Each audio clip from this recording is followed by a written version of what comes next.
Welcome back to the Cocktail Corner. Today, we're making a classic with a twist, the Amaretto Sour. This drink is sweet, tangy, and smooth, with the option to add bourbon for a bit more punch. Let's dive in.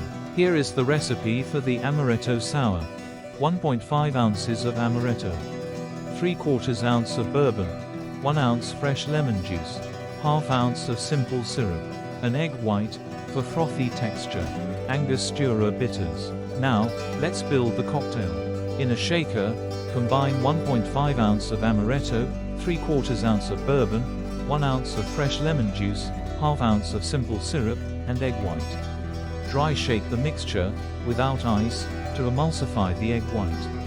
Add ice to the shaker and shake again until the mixture is well chilled. Strain the cocktail into a glass filled with ice. For the final touch, garnish with a lemon twist and a dash of Angostura Bitters on top of the foam. And that's the Amaretto Sour. Thanks for tuning in to the Cocktail Corner, and I'll see you next time for another delicious drink. Cheers!